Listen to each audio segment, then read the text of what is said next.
Wait, check it out. Alexa, turn off my light. Oh, fuck it. Hello, and welcome back to the Fifthunit podcast. Ethan's smiling intently. So excited to be back. Man. It makes me pleased. Thanks.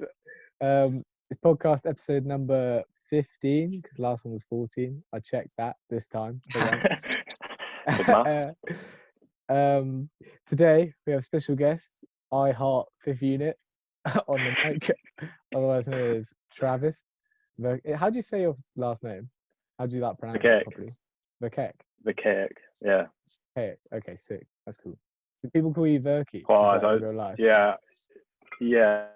I was kind of it's always been like a bit of a nickname, Verky, as like a little you. And same with all my brothers, so I kind of just name Instagram after them. It's kind of been a thing now, isn't it? I remember you telling me your brother's Instagram's Verky01, and that's why you're Verky02. Yeah, so my first brother was Verky1, and then my second brother was Verky01. And then when I made my Instagram, I was like, I'm Verky02. And then people were like, oh, is that because you're born in 02? And I was like, no, but yeah, it does work, to be fair. Good coincidence. That's about it. Yeah. Yeah, that's cool. How have you been doing, friend? Yeah, man, I'm good. Good. So, been training a fair bit. Cool. Trying to. You've been making some vlogs. Yeah, man. I've been trying. I thought I'll do something while I'm in lockdown, or not seeing many people, not having much to do. I thought I'll actually have something like I can. And I have fun making it, so it's quite fun. Doing it. That's cool. So it's very fun to do in quarantine. Was it something you just sort of when the quarantine started, you were like, oh yeah, I'm gonna try and start doing this, or before you had the idea of doing more video loggy stuff on YouTube? Yeah, I've always kind of wanted to. I've never really just had the balls to. I always hate speaking to the camera and just being that guy.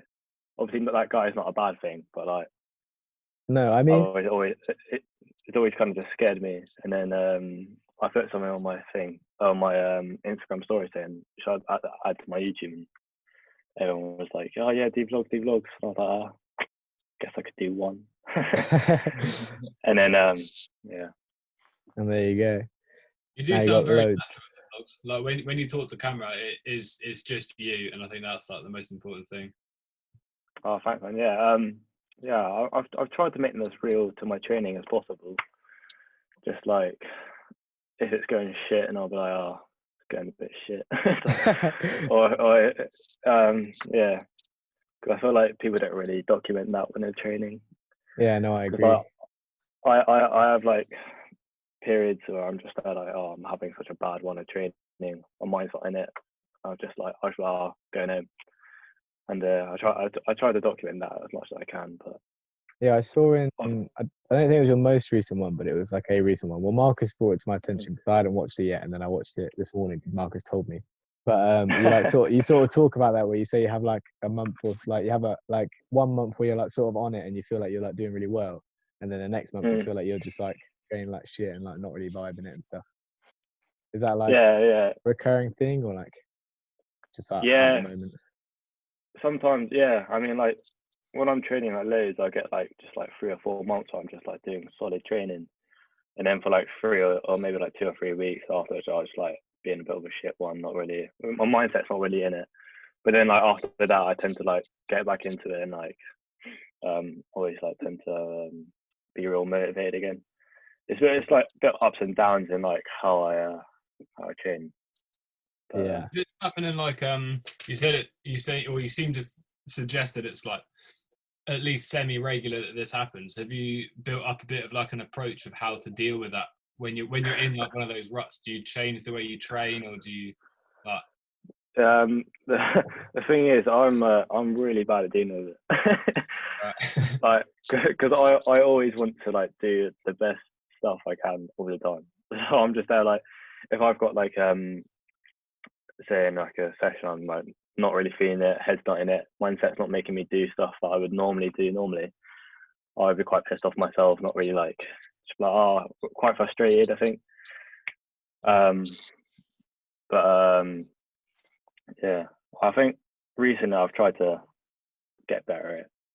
Like the other day, I kind of just like, it happened and I was like, I'm just gonna go. And it's quite annoying because you got, it does, I just know if I carry on training, I'm not gonna do the challenges that I would normally do, which is gonna frustrate me even more. Yeah, I mean, I get that sometimes. Like, I wouldn't say it lasts like long periods of times, but like I have days where I just feel like I'm like training really shit, and I'll just, on those days, I sort of just like just try and focus on stuff that I, like 100% know I can do every single time, and then like on the day, and then I come back like another day and just like, oh yeah, now I'll do the stuff that I like really want to do. Yeah, I find it's quite easy to manipulate. Like, I feel like sometimes it mostly happens when I'm like training with a few people, maybe a couple of people that I normally train with loads. Say if I go somewhere else and then train with new people, train with people I haven't seen in ages, might motivate me a bit more. Yeah. Like the environment gasses you up a bit more and like makes you want to do more exactly. stuff. Or even new spots, just like just finding new opportunities and stuff. But yeah, going to new places and finding new spots is just so fun. It's just finding like new, because I love just not knowing like what you could think of before you get to a spot, and then you get there and you're like, oh shit, and you come away from it like with all this new stuff. Yeah, I think it's sick. Yeah, that is sick. We've just been training in Dorking. We're like we've started finally like going out of Dorking recently. But like the whole time I've been in Dorking, I've just like hated it because I just keep going to the same places and doing the same shit. Yeah, same. So same with me, mate. I do need to come down to Dorking. It's been on my list for so long. Oh, you should, bro. That'd be so sick. I know I've told you this so many times, but I will try and make it down this year. But we need to come to Dorchester, to be fair. Dorchester looks good. Yeah, man. It's not bad. It's not bad. We dropped me and Finn drove down to this not the last Scruffy camp, but the Scruffy camp before, and I drove Jack Milnes and Leon home. Yeah. And we drove through Dorchester, and he showed me some wall that you'd like dash fronted or something. It's fucking so high. It's so ridiculous. So ridiculous. But I think it looks high. It looks higher than it actually is. I think you kind of when you look at it, you're like, oh, it looks like a pretty high wall, and on video it looks massive. But when you're actually doing it, it's kind of just like it's not too bad. The thing is, we've trained there so much now that the ground's like real hard. So like, I wanted to do some more tricks there. I've been watching those Alfred Scott videos to try and get some like wall to grass like combinations or like new inspirations. But I found I just have to fucking man up and just take the grass. Yeah, that's fair. Yeah, because I swear, like sometimes like grass starts off proper like nice and like calm, and then like after like 2 months of like using it, it just fucking gets really hard, and you're like, oh, it's basically like the same as concrete. And like it literally is concrete. it sometimes hardens, but like uneven because your feet have like sunk into the ground sometimes. So like then it becomes a bit more fucked up. You can walk like 10 meters and it'll be soft there, and then so annoying. Just want to move the grass. Yeah. If you find like say you come across something like an Alfred Scott video or whatever, or like something you've like had in your mind, do you have like a go-to process of breaking something down?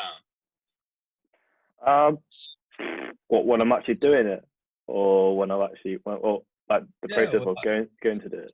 Yeah, or like the mental prep beforehand, or would you take things like through a gym first, or?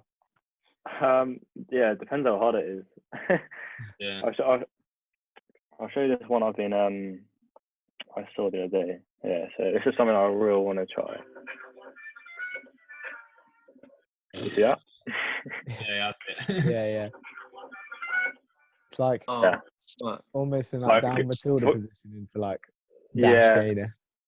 What I'd do to like tackle that is maybe obviously gyms aren't open at the moment, so I'd probably try with just like dash side, I reckon, and then maybe try just that to two hands and then go to side.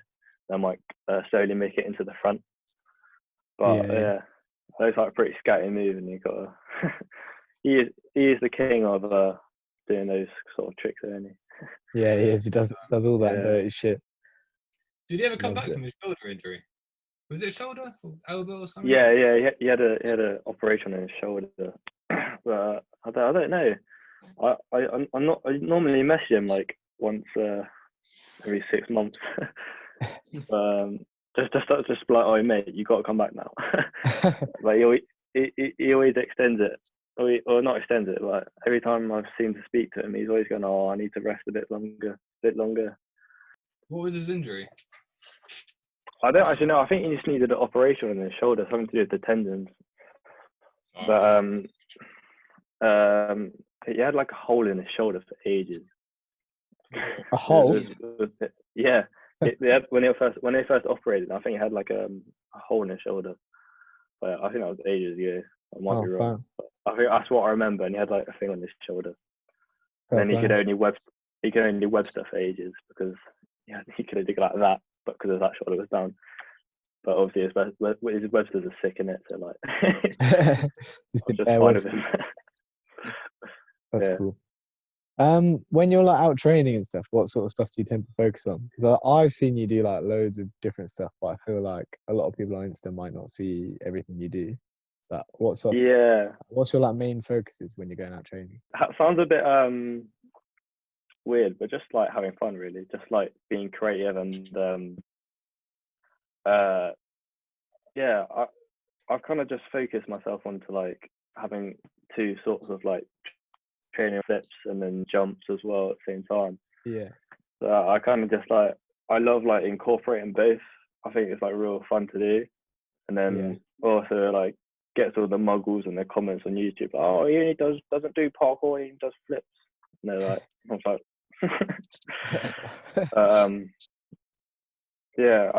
I just love having fun with it. It's I've got a list on my phone of things that I want to do, but then also most of the time my training is just going out and just seeing what I find, really, and just being creative when I'm out there.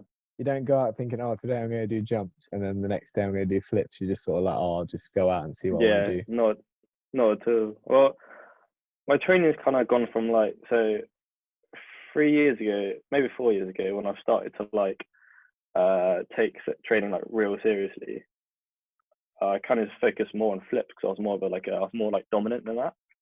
I was also taught like basic parkour moves and stuff, so I had them, like I could do them, but like basically I focused more on like flips and stuff, and I had like like a level of parkour, which kind of led to then the 2 years ago when I started getting more into it. I did like my first congainer full, so like double congainer pre.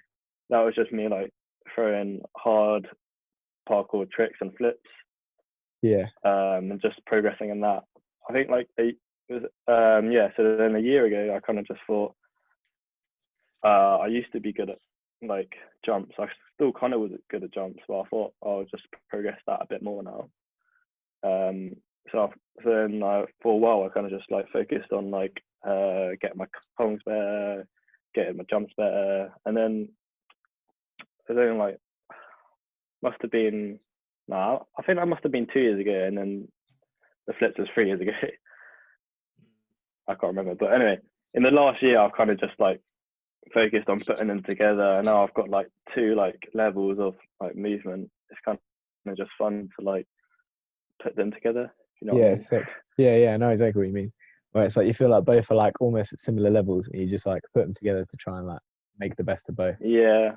It's fucking and sick. I don't prefer one to the other. I don't want to start that debate of like, oh, flips or parkour. You know what I mean? But I just kind of think of it as one, and then just train as one. If I end up just doing flips on one day, that would be alright. If I end up doing jumps one day, it just depends how I like. Just what happens. See what you're vibing in the moment and just do it. I was just gonna say, you got to do like what you enjoy. If you're doing flips and you don't like them or whatever, you shouldn't really be doing that. Like, I really enjoy flips so much, so I don't really tend to focus on them at all, really. Yeah, but exactly. I probably should. But No, I think you just do what you enjoy really. Like if you enjoy doing jumps, then do jumps. Like people still love it. Yeah, like, yeah, that's true. If you're still having fun, then like I think that's the main point. Yeah, it's always hard to motivate yourself when you're not having fun as well. Like if you're like, oh, I have to go and do like bare. Yeah, exactly. Yeah. It's just like fuck that. But if you're Things with if you're jumps, enjoying it, then it's fine. Yeah, things with jumps, you can just it's real hard, real easy to see if you're progressing or not. That's why I love it. You can like do say if you don't get a concrete one time 6 months later, you can do it. It shows how like you progress like loads. Yeah. If you get what I mean, it shows you getting stronger and better at everything. Yeah, fully. Backtracking slightly to time ago when you did Kong double gainer to sand, what was that like? Being like the first, well, like so you were the first person to do it outside, but I swear I feel like I had a conversation with you. You told me that you never did it before then, anyway, or had you done it before then? Yeah, so I've got a fake now. It was so I did it in February. I think in December time. December 2018, I can't remember, around then. I did it at the parkour project in Poole with the most gambo setup like ever. It was horrible. I don't know why I prepped it there. Pretty much. So I don't know if you've been to the project before. There's like an office on top with like a wall, and there's like a massive girder, and the staircase is like here.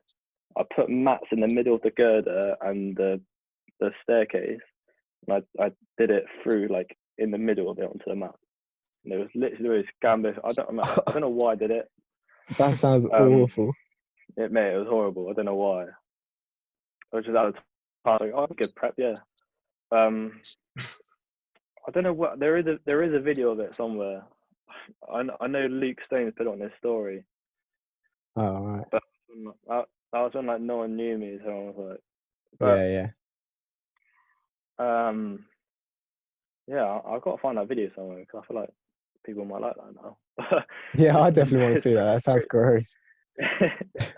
I'll try and find it. Because it is gross. I've got the prep on my Instagram. I don't know if it. Did you when you did it in London at South Bank? Did you approach Giles to film it, or like did Giles just like hear that you wanted to try it and was like, I'm gonna film it? Or... I don't actually remember. I think I must have told Giles. Like, I must have, because it was Luke, Keelan, and Max who put the idea into my head at Airwick that November. I think that was November 2017. Oh, I found the prep.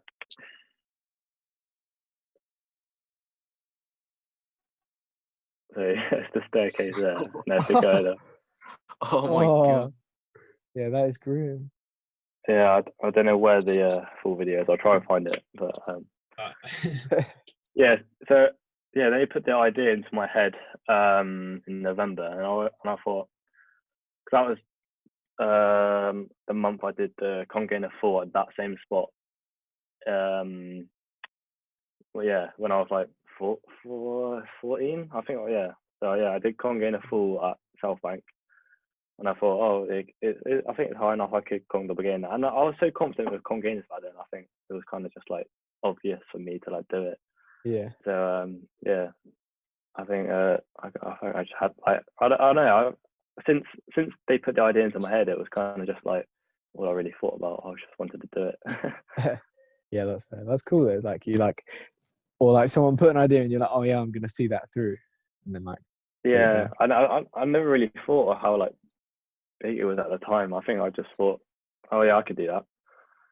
I don't think it was going to be like no one's done it before and it was going to get this much like attention, and yeah, I thought it was just a thing where I was like, oh yeah, and I think I must have asked Giles to film it. I can't remember, but yeah, and then yeah, he did it behind the jump, and I got me real excited to do that because as a little you, I love the Motors projects, and it was just like a thing. It was real cool. real cool thing to do, I think. Yeah, it's cool. It's a really cool video. I actually really like that video. It's like showing a little behind the scenes shit, and when you put like the coke over the rail as well to like get it like stick. Make it stick. Yeah. I always get good nostalgia looking, just watching it back. Cool. It's really cool. Do you have like a proudest like achievement? Is there something that you look back on and that? Yeah, definitely. Yeah, I had that T-shirt I was wearing on that wall for ages. Oh, sick. Oh really? That's cool. Doesn't fit me anymore. But I want to put it on that one over there. But yeah, it's definitely one of my proudest achievements for sure. In a similar vein, I'm gonna get my T-shirt that I smacked my head in at IMAX. It's covered in blood. I'm gonna frame it and put it on my wall. Mate, do it. That'd be sick. Yeah, I'm gonna. It's gonna be so good. It's literally like sitting in the corner, just like blood stained, like like chilling. How was that huge grey? Is it a Puma one? Nike. Like a vintage Nike T-shirt. I mean, you found that in the shop in Purley, weren't you? Charity shop in Purley when we were training that. Yeah, it's like triple XL, and I'm like 5'4", so it's pretty big. Mate, that dive roll was so brutal. I look back and I was like, what the? Yeah. I remember in a day, you know, was it the breach jam? Yeah, it was. It was the breach jam after World Chase Time. Yeah. Everyone was just like, because obviously we all stayed at Arthur's house. Yeah. And everyone was all kind of like split up at different spots in London. And I think I saw Johan at like St. Thomas or something. He was like full shook. He was like, "Oh, Chris has like full fucked himself." I was like, what? I don't think it was St. Thomas. It might have been Oval. But yeah, he was like, "Oh, he didn't know who I was." He was like full concussed. He was like full shook. I was like, mad. Yeah, I was pretty clapped out at the time, but. And I saw the video on someone's story. I was like, yeah, that was mad. That was so mad. Things happen. I would have been happy with the first one. I wasn't happy with it. I like saying that. I mean, obviously I see what's wrong with it, but like it was so fine. If that one hurt, then I'll be like, I'm gonna leave it there. No, it didn't hurt. It was just like, I don't know. It was just like bad technique, and I was like, "Oh shit!" Like I'd rather do it again. Like if I because Marcus was filming it for a video that we want to make, and then I was like, "Well, if it's going to be in a video, I want it to be like the best what it can be, sort of thing." Yeah, I'm like that for sure. I'm always like going back to do something a bit better. Everyone's like, "Well, I was perfect with it." I'm like, "No, you don't know. It's like someone's like, "No, that one's really good." You're like, "No, it wasn't." Okay. Yeah. I feel like if I had only you can see. Like if you like, some people are like, "Oh, that's fine." Like, I can like see this like one little like thing. Yeah. Like I'm not. Yeah. I feel like if I had this mindset I did when I did the Conga beginner, then maybe I would do it again to get like a better landing. Yeah. That's it for sure. I think I would definitely try and get the no hands. But I just like, obviously when I was like young, I was kind of just doing it, and I was like, all right, I think I'm happy with it how it is now. Yeah, that's fair. I swear you like did it quite a lot of times as well. Yeah, it was like 6, I think. Yeah. Maybe 5. I think it's quite a few. Something in me kind of wanted to get a better landing. You can kind of hear Giles in the video saying, "Oh, I know what you want. I know what you want." As I like go back up, I'm like, yeah, I think I was looking for like the proper landy, but then I think in the end I was kind of just went with the. It was a hard thing to do. Yeah, I can imagine. I mean, I can't even congainer, so.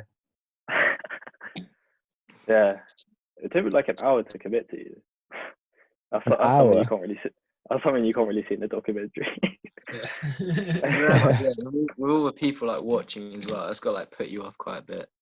Yeah, as soon as you walk back, there's like a crowd of like 25 to 50 people just immediately spawn out of nowhere. It's crazy. Yeah.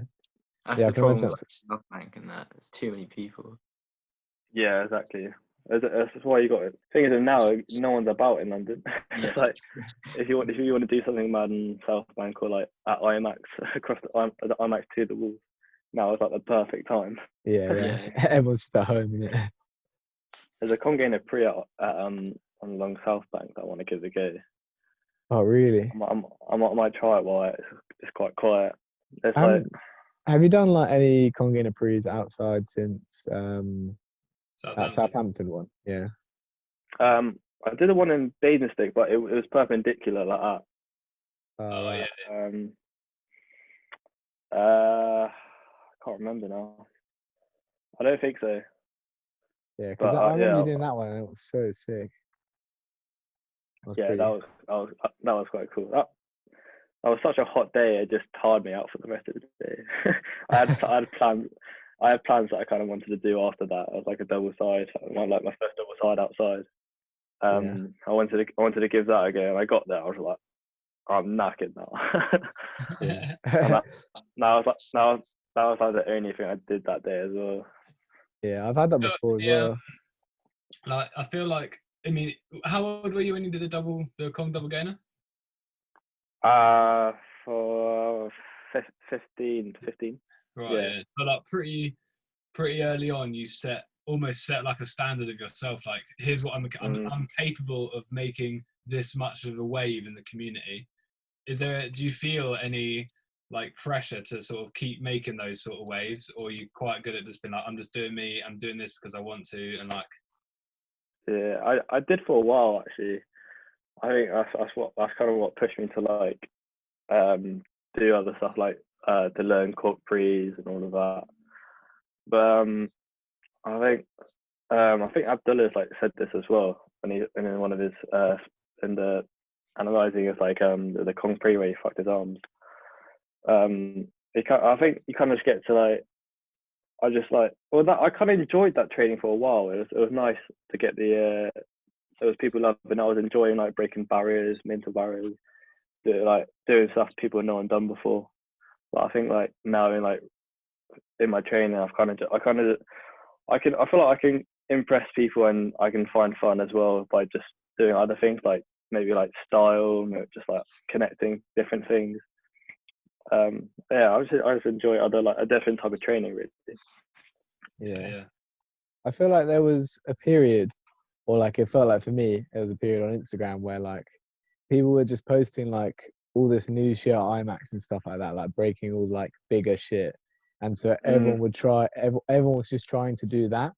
And so everyone sort of stopped like appreciating all the like little, or not little stuff, but like more of the like chilled out stuff. And everyone was just like, oh, someone's done the new big thing at IMAX. Like that's got to get all the attention. But now everyone's sort of like back to appreciating everything. Like someone does like a nice flow, or like I say flow run, like a nice line that's not like stupidly insane, but is like all well done and like has style to it, and everyone appreciates that as much as like a mad concrete or something. Do you know what I think that is?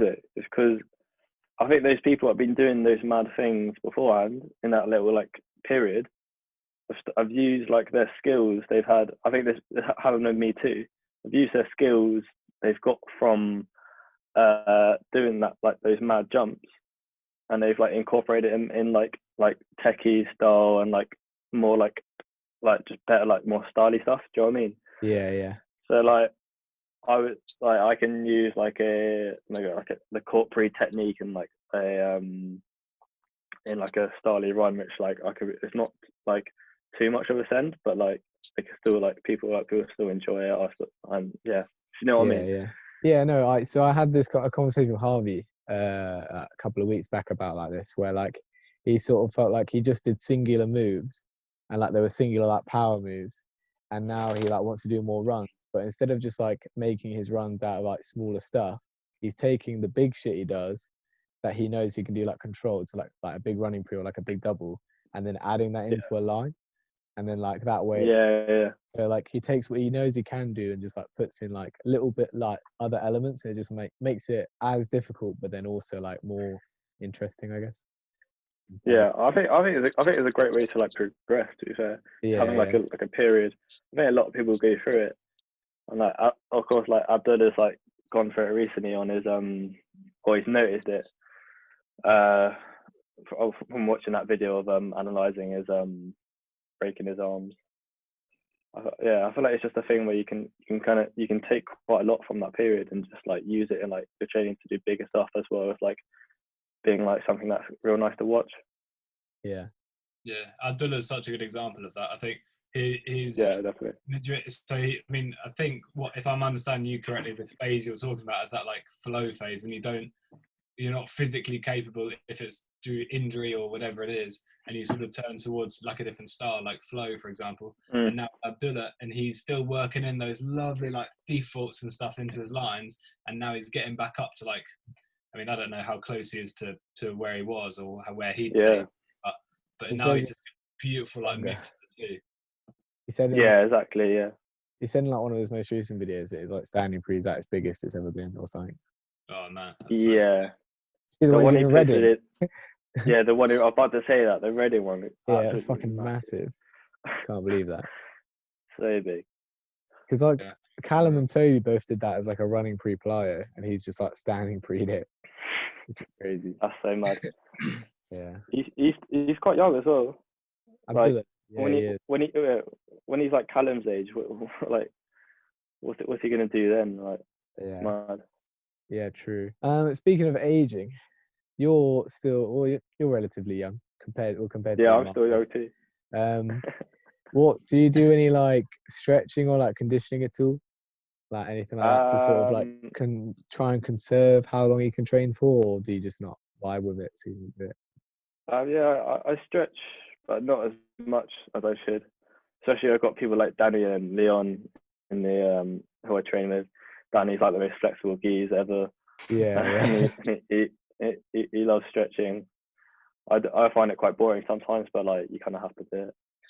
I say I try to stretch after a session, and if I'm like bored, I'll have a little stretching session as well. We also got given one of those massage gun things. There somewhere, but they're so good. I feel bad because I haven't really given them much promotion at all. I should have. But yeah, I use that quite a lot, and that's really helped cool. me. I really want one of those. It's worth it, mate. They're so good. Literally so. Doing any strength stuff as well? No, I should. I went to gym for a little bit, and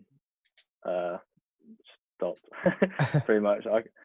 I'm gonna give you some advice, Travis, because you're already one of the springiest people in parkour. Like your concrete is so big. If you go to the gym, it will only increase, and you will then I know, like be even better. No, I've been told this. Danny's like, you need to go gym because like you're already strong. You need to get stronger. And I was like, yeah, but time. I probably will soon.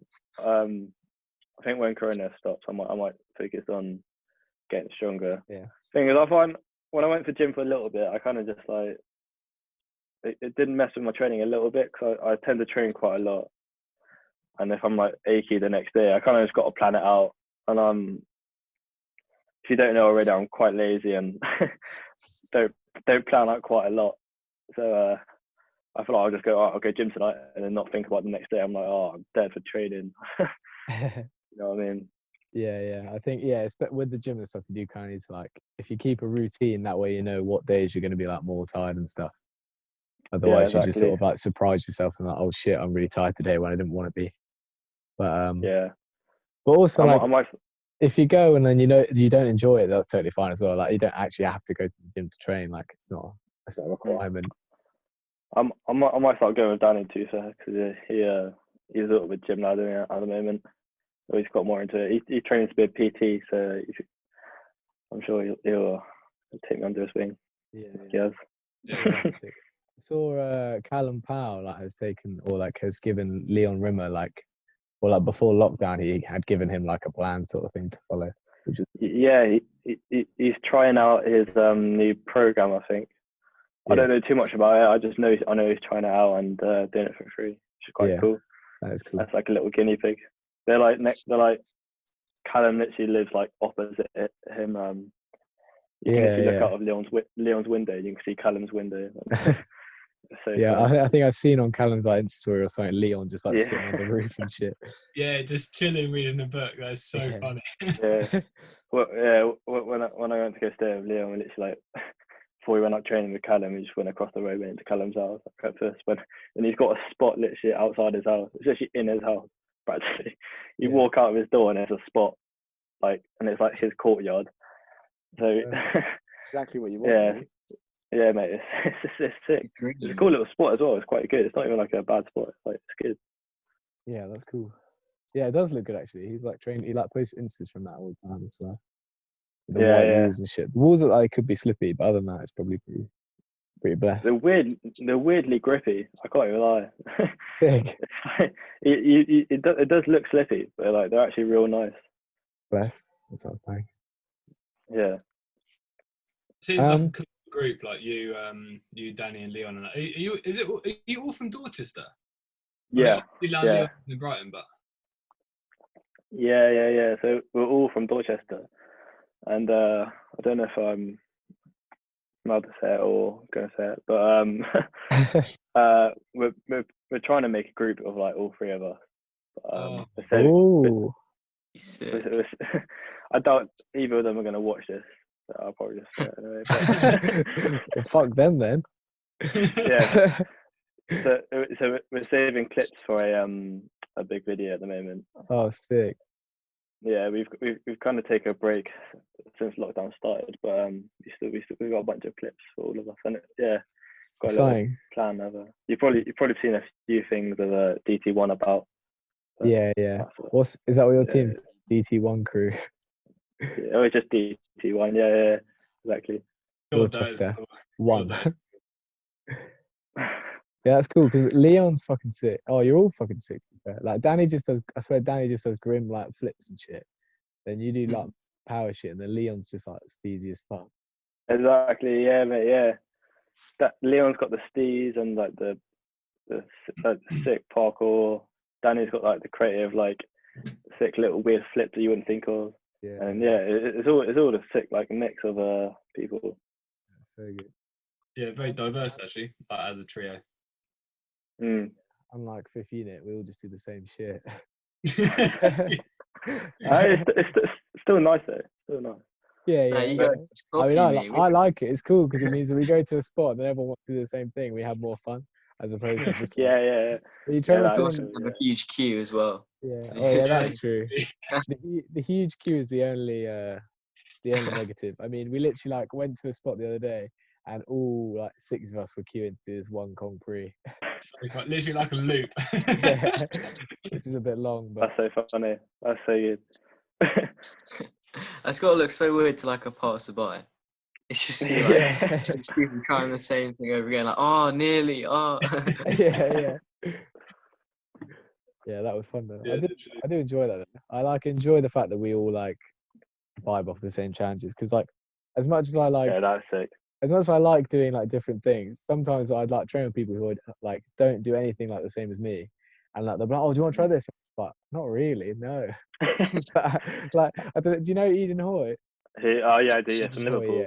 Yeah, from Liverpool. Yeah. He trains with us a lot, but he like always does these weird like technical challenges that I don't want to do, and he always like complains that I never like really train with him. And it's just like, well, because I don't want to do anything you're doing. Yeah, you want to do this tic-tac polecat? Yeah. Nope. Yeah. That's why I love training with Ed Scott and people like that. You have to like the same like similar like training styles to me. It's quite nice. We like push each other really. Like when we were in Liverpool a couple of years ago, there was like this double cork like clear gap. I would never think of like normally. I couldn't even double cork at that point. I think I've done like a couple double corks in my life, and I think Ed did it. I was like, oh fuck, I'm gonna send it. It was like the most gammiest like double cork, but like I wouldn't have done it normally. So it kind of just showed. I even like put the caption of like I love training with Ed Scott. Yeah, I remember you do it in like a little double line, don't you? I remember. Yeah, so we did the single in the double line. Yeah. And then okay. Yeah, I remember seeing the separate clips of like you both doing it, and that's sick. I remember like the subtle difference in your corks as well. Like your legs like look like quite like wide apart, whereas Ed's were like Mine are like that. Yeah. Yeah, it's funny. I didn't tag him in there. I put "I love Ed Scott" in the caption. I didn't tag him. And he got upset. Heartbroken. Poor If he's Ed. watching this, he knows. I don't think he was that upset. He gave me a lift home from Liverpool that night, and I posted it before him. And he did it first, and he did the challenge first. Cool, you only snaked him really hard. Didn't tag him. Posted it before him while he was driving. Poor guy. He probably got more comments than me anyway. So. Here's the other thing about if you're training in a group of people, or like with a couple people that are like enjoy the same things, or like at the same like skill level, or like both, is that you'll go to the sort of same kind of spots where you both have a good time. Like I know there's like occasions when like me and Chris will be like sitting at the edge of a spot, just being like, I'm just not like feeling anything here. Like, but if the whole group like likes the same sort of challenges, you're all gonna have a good time like throughout the day, which is cool as well. Yeah, exactly. Yeah. Yeah, that's true. Except for when we went to that white wall spot the other day, and everyone was having a great time, and I was like, "Fuck this spot, man." Get a dead spot. Not a fan. I get that of Danny. He calls it a non-spot, when I think it's like a spot. Oh yeah. There's a spot which I like. Well, I love, and he just hate it because it's just like it's just different. Like, and because he can drive now. He's the one that's like taking me to the spot. I'm like, oh, let's go to this spot. He's like, no. Yeah, nah, sounds mate. Like, nah, such a live spot. He's like, no, dead spot. Dead thing, not going. Yeah, that would be me, to be fair. If someone was like, Chris, take me to this spot, I'm like, no. Sorry, mate. It's when they're like, the thing is when someone like takes you somewhere like, oh, I really like this spot. It's like one wall, and I'm like, what do you mean? Like, stay in the spot, bro. Like, just like yeah, mate. There's a spot like that in Dorchester. Like it's like literally 3 walls, and growing up, just like progressing there. I used to like do loads of shit there, and I'll take people there. Like, oh yeah, it's quite cool. Like 3 walls, my spot. They get like, what? 3 walls, mate. That's like fucking in Dorking, a place called like Parkour Dojo or something like that, and it's got like one wall. Everyone used to call it Dojo. What is Dojo? For frame of reference, it's not called Dojo. Yeah. All that there's like another group of people who train or like used to train in Dorking, like around where we live. Like we sort of trained in 2 groups, but obviously everyone knew each other anyway. And they used to call it Dojo, but it's behind Costa, Marcus. What, the car park bit of Costa? Nah, it's just Costa the spot. Oh right. Yeah, that's Dojo. Right. I think they called it Dojo because that like wooden like the decking bit. Yeah, the decking bit is kind of like could be like a dojo thing, but yeah, that's the spot. To be fair, it's got like rails and walls and shit. I mean, it's not the best spot, but it's okay. It's quality spot. Marcus's favourite. It's another spot that I don't. Yeah. The non-spots are the best spots. Sometimes I think it depends. Depends on what you do. If you only like concretes, non-spots aren't the best spots. Nah, yeah, true. I've had quite a lot of fun with just going to non-spots recently and just finding stuff I wouldn't normally like find. Yeah. Like I've been trying to do it recently with the thing spots you wouldn't really think that's like a spot I go to and just like have a little like session there. But it was only because like lockdown just made me like bored of the normal spots I go to in my town. Yeah, fair. I think for me at least, like going to like a non-spot, it's not glaringly obvious what you should be doing or could be doing, so you're not feeling any pressure to like fucking drill something you're not getting. It's just like play, do what I find, and like yeah, man. Definitely. I've just noticed all of you are wearing beanies. Yeah, they all copied me. It's because how sick I looked, and then he plays on. Yeah, no, it's because I didn't shower. So I was like, basically, if you're in Fifthunit and your hair looks bad, you put a beanie on. That's just done. That's what I do. I'll start using that. Yeah, trust. It means you don't have to power or like try and look good. Why don't you just wear a beanie and everyone's like, whoa, he looks cool. I can do it when you want to do that. Is that the tea as well, the new tea? Yeah, it's sick, isn't it? Oh, mate. Yeah, it's so good. I love it. It's like the best fit ever. Like if I wanted it to be like a nicer fit, I don't think I could. Is it like baggy or is it like, what's it like? Yeah. It's real nice. Give us a little twirl. I'll go back in. Beautiful. Yeah, Oh, Travis. Charlie Havel did a back fall in his room on the podcast. What are you saying on doing a cork? Mate, I can show you the amount of room I have to do it. It's a no room. Yeah, I've got no room. Did he actually have back fall? Yeah. He was saying how if you like want to be good at like flow lines like falls and shit, you need to have them on lock. And he was like, I'll do one right now. I'll do one right now. He just did it. It was so sick. Where was he? In his was he in his uni place, or was he at He's at his I think he's at his parents' house in Exeter at the moment. Alright. Yeah, his uni room's like that big. Back full pre. Yeah.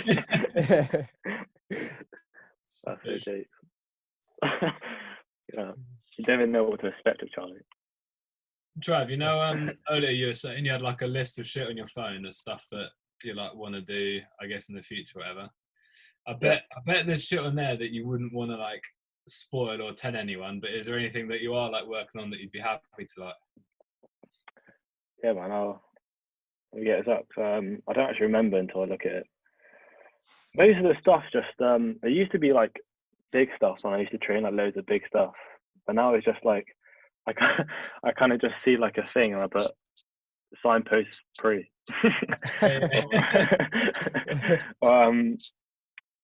So yeah, hyper cork step through to like cork. Oh my So God. it's been a thing that I've kind of just oh yeah, so I tried it first in November 2019. I haven't put that clip anywhere. It was in a gym in Sweden. So I did that so hyper cork pre on like a wall like that. Yeah. To 1 foot to step through to cork out. Yeah, so I did that in the gym, and then I think I tried to do it for the new DT1 video, and it took me like basically I just didn't do it. It took me like it took me like 1.5 hours, and I got real annoyed. I was like, I'm pretty sure I was like kids like running. It was like quite a public area. It was like kids running around. I was like, Danny, I was like, mate, get these kids the fuck. I was just getting so mad, mate. I think he's still got the thing on his phone. I got pretty close to be fair, but yeah, I should try again. I haven't tried it since, but yeah, that's one. How do you control a hyper into a speed step? Mate, I don't actually know. The thing is, I had to basically I'd do a cork pre like on the wall, and then I'd just progressively just turn it into a hyper, because it's so hard doing a hyper on like a wall. Like it's like it's such a different to like a cork pre on a wall. It's it feels so much more weird because you do an extra half turn. Yeah, you got to have that extra little bit. I had to build it up for ages and try and get to that 1 foot, but then it's weird because there's a whole different technique of the hyper cork, because you got to like change your axis so you can come down on your hand like that, and then you kind of mate, because if you just do a normal hyper, I don't have to demonstrate this very well. You come up this way, and you can't put your hand down. You got to like go like Yeah. You kind of got to land and come down like that. If you know what I mean? Yeah, almost fall over, and then you have to stop yourself from like over spinning. Because yeah. When I do like scoop full hyper, I found that I just land like spin all the way out. Yeah. It's such a weird thing to do, I think. Well, I need to have another go at that. But fucking sick, yeah. I saw you. I think it was on your Insta sort of recently of you doing side hyper pre step through cork out. Oh yeah. That's saying is that Yeah. It was on like at like a seaside thing with like a big like quite a thick like wall, but it was like definitely next to the Oh sea. yeah, yes. That was in Isle of Wight. That was quite funny. Oh, Yeah, that I love that clip. That's quite that's quite a fun one. I don't think I could get it better than that one because I tried it again recently. A start of lockdown. It's quite hard to get into the proper step through. I kind of just had that other foot down and then put the hand down. Yeah.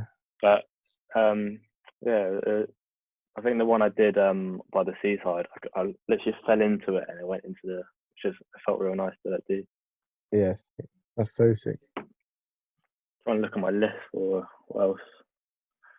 I'll let it scroll through. Yeah. I want to get the double side to side out onto concrete. That would be quite cool. Oh, that'd be sick. There's a place in Dorchester where it's like, you know, those like grit boxes, the yellow ones. Yeah. Yeah, it's like one of those to like a little drop onto concrete. It's like the perfect like setup for like a double side. It'd be cool to do it there. Oh, sick. But it was so hard to do it onto grass. I might have to build up my power a bit more. Yeah. To be fair, it's probably just the same. It's just like scarier and like probably going to be might be a bit more impacty on the legs. Yeah, it took me so long to get the one on the grass, and then I did it, and then I wasn't filming. I had to do it again, like another like 5 times. It was such a struggle, and then I went to go do some more training after that. And I just couldn't. My legs were so dead. So many double sides I was taking, just like boom, boom, boom. Yeah. I remember in that video you were saying that your ankles are kind of like injured. Is that like a recurring thing, or is it just like? Yeah, man. I've got pretty much, mate. It's pretty a weird one. I always had a bad ankle thing, really, on my left one. I fucked it the first time, like 2017 at Southampton when I did a side pre over a wall. I kind of just clipped it. That was when it first like messed up. Is that the side pre that's also that Max also dash breed? Yeah, that's it. Yeah. It's got now to a point where it's a little lump on the side. Oh, really? It's pretty gross. And then if I don't warm up properly, it kind of just pops out, and then I've got to go pop it back in. Wait, what? Mate, it's gross. It's probably scar tissue. So like it's probably where when you hurt your ankle, you got scar tissue, and then like that should take forever to like go away. And then if you if you don't get rid of it, you need it just like stays in the same bit. That's why like my left knee is just like constantly swollen because it's just full of like scar tissue from where I like pulled a ligament. That's what the doctor said, and they were just like, you need 6 weeks off. And I was like, that's what they always say. The doctors always say, like whenever I went for tendonitis as a kid, they're like, oh yeah, just take like 2 months off and then it will go away. And then you like take 2 months off and then you start training again and it just comes back instantly. I was like, it's bullshit. The thing is, with tendonitis, it just comes back, doesn't it? Yeah, the thing is because you stop training and then it gets weaker. So then when you start trying to train again because it feels fully healed, your tendon is weak. So like you just can't take the jumps and then it comes back. So you just have to like keep training, but then like manage it while training, and it's like becomes okay. Yeah, I've kind of got used to my ankle now. I kind of just like, you kind of see my most recent vlog. When I did the side pre at Bournemouth, I kind of like buckled it like twice, like 2 in a row, and I kind of just sit down, wait for like 2 minutes, go back up, do it again, because I know after like 2 minutes it'll be fine. Do you wear that ankle brace when you're training, or do you just like take it off? Yeah, it's too thick, this one. Yeah, I need to get one while I'm training. But that'll help better than wearing nothing. I kind of just warm it up. I think it depends. There's like different schools of thought. Like I've like read that if you wear a support while training, you then don't have like full range of motion and stuff, and you're like the joint gets used to just like relying on something else, and so then it becomes weaker and then also like more liable to get worse. But it just depends on depends on like the state of your joint. as such. Like I know my knees could take training without a support, so if I put a support on it, it'll probably make them worse. But yeah, knees are a funny one. You kind of, because like, especially when you support it, like, because it's like holding your whole body in it. Yeah, As soon as like you take it off, it's just like Danny's having real bad knee problems at the moment.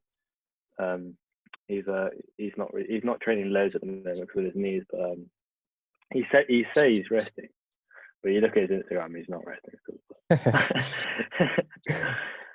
He'll go out on a walk and just like find stuff in the woods or something and just train. Yeah, I mean, I literally like went out the other day. Like I was with Marcus and Harvey. And I was like, oh yeah, I'm not gonna like do any big jumps today. I'm not gonna take any impact whatsoever. Like went out in like skate shoes, like just to make sure that I wouldn't take proper impact. And next thing you know, I'm doing a quite impacty running through with Harvey, like just in the skate shoes and stuff. And just how it goes, isn't it? You just see something, you can't not do it. I wear skate shoes normally, mate. I mean, I like wearing skate shoes to train, but like it just depends. Like if like I know I'm going to be doing something impacty, I like to like just know that I have that little bit of protection. I don't know if they're here, but just for my knees. I've got. If I know I'm doing something impacted, I've got another pair of skate shoes, which are like, which are more like they can take more. Like the Vans, like it's like a Vans one. It's quite fun. Oh yeah. Are they like a pro model with like the insole that has like padding and shit? Yeah. Yeah. I love these though. These are my favourite shoes to train in. Which ones are they? Are they Janoskis? Yeah. You sit in the back of my room over there, see the amount of Janoskis. Yeah. Chilling. So I always get a new pair. Yeah. No, I used to have a pair of Janoskis. I never trained in them. I just like skated in them. But yeah, man. I think they're sick. But as Phil was saying, he was saying, why don't you take yourself seriously? Every time I train in skate shoes, he thinks I'm messing about. I really like them. I think they're real good. Do you like did you like at first? Did you make the conscious choice to train in skate shoes because you just preferred training them, or was it like, oh, I want to wear nice shoes, or what was the like thought process? Can't remember. It was so long ago. But I used to have the Reebok Classics before they were like before like everyone like loads and loads of people had them. I think I saw because Joe Scantry was one of the first people to like have them, and then I'm not yeah. So then I think I saw Joe have them, and I think Joe wears Vans now. But I saw Joe have them, and I was like, oh, and I bought them. I think that was like ages. I think that must be like 3 or 4 years ago, and then I don't know where the decision I went to Janoski. So I think I must have just started training in them, and then I started to really like them. Must have got used to them, and then now I just got to the point where I just feel them real nice. I just think they're such a nice like. I feel like it's quite a thin sole. It's quite like a light shoe. I kind of feel like what's going on the whole time. I kind of know where like everything is. With the Reeboks are good for like cushioning and stuff, but they're quite clumpy, I think. Yeah, they are. I like whenever I do like a scoot full or like a cork or something, I always feel like in the Reeboks it feels worse because they're like so clunky, and then in like skate shoes it feels way nicer because it's just like they're like more like glued, like nice and tight to your feet, I guess. Have you got Reeboks? Yeah. Do you training normally? Yeah, I've got Reebok Classics that I do like impacty stuff in, and then I've got like whatever shoes I'm wearing to like skating or like just wear about to like take less impact in, I guess. Yeah, they're good impact shoes. It's fair. What shoes do Ethan and Marcus wear? I wear Reebok Classics as well. Yeah. They both just wear Reebok Classics because they're lame. Both sheep. So Hollow Fifth Unit. Yeah. Hollow Fifth Unit wear Reebok. When you're saying when you just start to know a shoe really well, I don't know, like it's such an intimidating thought to wear someone else because it's yeah. I don't know, it's weird. I love the variation. I literally honestly love like wearing a new shoe and being like, oh, I wonder how this is going to be. And then you just like, and then you get used to that new shoe, so you get used to like different like levels of like how stuff's going to be. I'm a bit of both really, because I don't know if you can see that little bit of where is it? That's off my old Janoskis, like the sole of the bottom one. Oh yeah. So when I did a Concat, it kind of just slipped off, and that was in Switzerland, I think.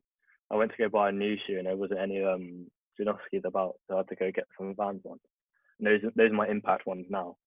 But like they were cool for a bit, but I think I just naturally went back and bought another pair of Janoskis because I was just like, oh, this is that, but I can prefer the other ones. Yeah, that's fair. Yeah. I used to wear the Vans Ultra ranges, and they're actually like. Yeah. I know a lot of people don't like them, but I actually kind of really like them. But they're really expensive. So they weren't like. I like them too. I think. I think mine, same thing with everyone, because there was like netting with the shoe, like where your like top of the foot is. My foot just came out of it. Yeah. Yeah. Another thing is because the sole on the bottom has those little like bubbles that whenever I do a cat, they just catch in between the bricks and you just rip them off. Yeah, Yeah. I remember. There's new ones now. I remember wanting a pair for ages, and then I think you, Marcus, and Finn having a pair, and then like how quickly your like soles came off and like the rip and stuff, and I was like, it's just not worth like paying that much money if it's just gonna rip that quickly. Yeah. Yeah. But it did look sick. There's a new pair now. I saw Felipe from Bournemouth. It's got the new ones, and they're not so netted on the top. They've got like they pretty much like you can't like split your foot through anymore. Yeah, it's quite cool. But they made like when they first brought them out, they made like two different types. There was like the one that everyone in parkour wore, which was like the running one. So that was like that was just meant for normal active sports and stuff like running. And then they brought out a skate one as well, which was like full suede. So like it was like if you got that one, it's the same grip but like full suede. So it would, like your foot wouldn't go through the end if you didn't want it to. Yeah, I used to wear I think they are more expensive. I used to wear the Nike Flyknits when I was like 13. That was quite cool. And then the Nike free runs, which I always thought they were for free running, but it's just literally the free run. Yeah, like space in between the words, free run. Yeah, that's quite funny. Did you guys ever have a pair of Oles? No, my brother did. Right, I think I've got mine. My brother has like a pair. They were like orange and like white. These ones. Oh yeah. Oh shit. Heartbreaking. It must have been years ago. I remember getting those. Do you keep all your shoes that you've trained in? I try to. I mean, like I've I got do. all my. I've got all of mine are like in my cupboard. Well, not in this cupboard. They're in like the cupboard in the other room. I think only recently I've kind of, in the last like couple of years, I've kind of just saved them. Before that, my mum would just bin them. After if she sees her phone, then she'll bin them. Yeah. My mum bins all mine that she just like finds lying around. Yeah.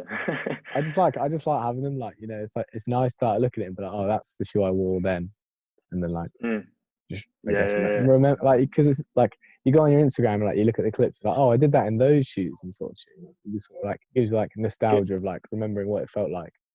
Yeah, it gives you like a memory of like a time frame, doesn't it? Yeah, exactly. It's like listening to an album that you listened to like ages ago and you think of that like time. Yeah. It's so sick. So Travis, we've got a sweet, scary story for you. Me, Marcus, Finn, and Harvey went camping the other day, or was it yesterday? Oh no, we went camping the day before yesterday, and then we got home yesterday, and like we went on Ramble, like a hill near where we live, and we got to like the place that we're gonna like set up and shit, and there's these like straw dolls like tied together, like voodoo dolls, and then there was just like an abandoned camping chair. And then we just like sat there. There was like 7 of them, and it was just like kind of creepy. But we like went with it anyway. And then like during while we were there, me and Finn and Harvey were trying to trick Marcus by tying the voodoo dolls to Marcus's hammock while he wasn't looking, to like make it as if like, huh? This is the spookiest thing, honestly. I loved it. There's like seven of these things, and they're. Like, if you and imagine James in your was there. head what a voodoo doll looks like, that's what they are. They're just the most fucking voodoo things ever. And one of them, no, they're not. Yeah, they are. Bro, voodoo dolls are like, so voodoo dolls, what they do is they get cloth and they fill them with straw. Oh, so you can poke holes. Oh, God. Yeah, exactly. Anyway, that's why I wasn't worried. Tied together like that. one of the dolls had his hands like bound by the string. It's still freaky though. Like even if it it's was not creepy. Yeah. Yeah, I think I might have seen him on Finn's story actually. Well, yeah. All like on the floor. We'll go back and we'll make a ghost hunting video. We'll like see if it's ghost there and shit. Definitely on that. PK ghost. Yeah, innit? See if they pass some gaps. But what sort of things are you looking? You're quite young, and you train still. Yeah. What are you looking to sort of push yourself for like sponsorship, or are you just looking to just like keep training, have fun as it goes, and see what happens? Or are you looking to? Have you got any things planned for like jobs and stuff that you want to be doing? I don't know really. I'm kind of just seeing how it goes really. I got asked to be in Breach ages ago when Breach first started, but after that I kind of just doing my own path from then. I think now I'm just gonna see what happens really, and see what like comes up. Why, out of interest, if you want to say, you don't have to talk about it. Why did you turn Breach down? I think I just wanted to do my own thing. I think I was first. It was when I first met Chris, and then I didn't really know what it was going to be, what was going to happen. And me just doing my own thing. I kind of want to keep my clean, doing my route, pretty much. Oh, okay. Yeah. So you want to keep everything it's like if you're doing it, it's like because you like it. It's not like you're not pressured by outside influences. If that makes sense. No. Yeah, kind of. But I did tell him that I'd do anything to help, and I do love Breach. It's cool. Yeah, Breach is sick.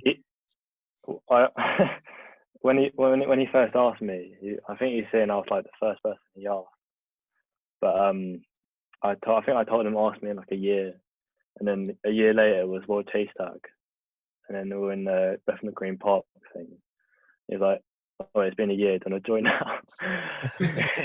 But I think I was still doing my own thing. I can still kind of am, but I think at the moment, I think I've got to the point where I'm just going to kind of see what comes up. I did think about joining it at For Love, the movement. We were kind of, I was speaking to Chris about it then.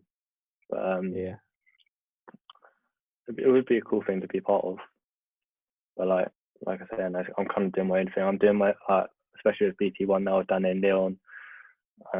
Get some focus onto that. But I'm doing stuff with Breach very soon as well. So it's cool to have that kind of links with it. Yeah, I'm doing vlogs and stuff with Lawrence, and there's also a big project. I don't know if I'm allowed to speak about it, but coming up this year, I'm going to do with them. Cool. That's really cool. Yeah, I really like Breach, and I love Chris. Chris is such a nice guy. Big fan. Chris is like one of my favorite guys ever. And he's fully just the nicest people out there. Mate, and I love when he does aerials and shit. Gasses me up. I love it. It's so sick. Yeah. His little line in the video, in the quarantine video going along. It's so sick. I loved it. Mate, yeah, made me laugh. I didn't expect it, and he was like, "Oh, this one's for you." Because I was watching it when the premiere came out, and he said, "This one's for you." I totally forgot to think of a funny question to ask at the end. So we're going to do a similar one we've done before. Travis, what's your favourite cereal? You know what's funny? Cause I actually wait. I've done it, but it's from last night. It's a golden nugget. And, good choice. I love golden nuggets. I smashed them last night. Is my milk from it? I thought you were just gonna I thought you were just pick up a that box. Like, oh yeah, Mate, it was here last. I think I left it downstairs. I had some this morning. Yeah, I've got my bowl this morning. Mate, cereal is unreal. It's underrated for sure. Anyone who doesn't like get golden nuggets. Pardon? I didn't even know you could still get golden nuggets. Yeah. It's so they're mostly in Waitrose though, so they're quite expensive. Have you had Weetabix and golden nuggets together before? It's fucking so good. What? I've never had that. It's so good. It's just like the combination. yeah. You got to come up with that. I had Crave and then Cocoa Pops the other day, like in the same one. That was so sick. And then Dylan told me about he has Crave and then he pours M&Ms, like the crunchy M&Ms in there. It might be like the sugariest cereal you could ever have, but I've had that. But it's so dank. It's so unhealthy, but yeah, it's the pangiest thing in the world.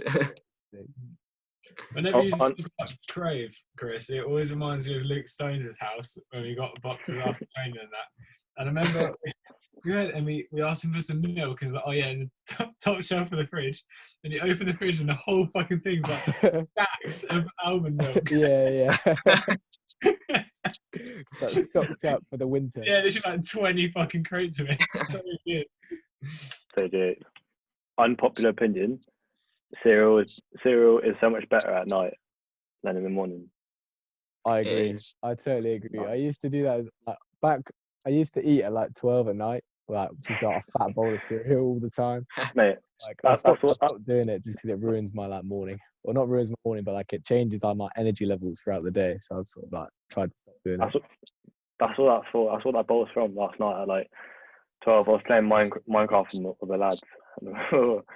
Just having a bowl of cereal on the side. The golden nugs. My Jack play some Warzone, eat some cereal. Your Marcus, you'll hear me on the mic, just like. Yeah. I'm not. Yeah. I don't have golden nuggets all the time, but just it's to treat myself. Yeah, it gotta be done. You can't have the good stuff all the time. You gotta like sometimes like leave it and then like bring it back when you're having a bad day. You know, cheer yourself up. Exactly. Yeah. That's what I always do. I've been trying to eat.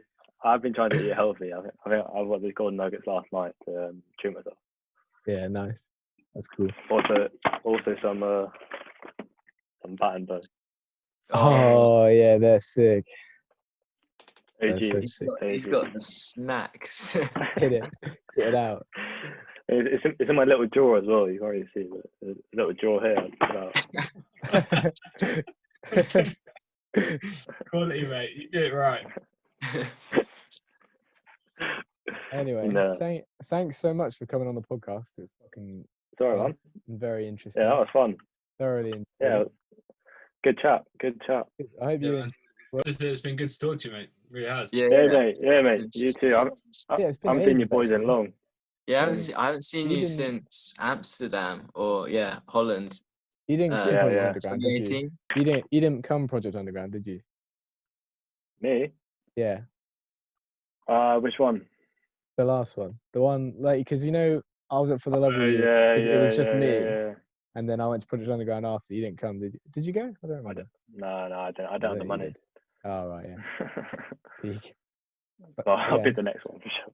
Yeah. Well, we'll get a day. We'll have to get you up to Dorking. Show you the spots. Definitely, mate. Yeah. Or we'll come Dorchester. Vice versa, yeah. Yeah, we'll do a trade. We'll do one day Dorking, one day Dorchester.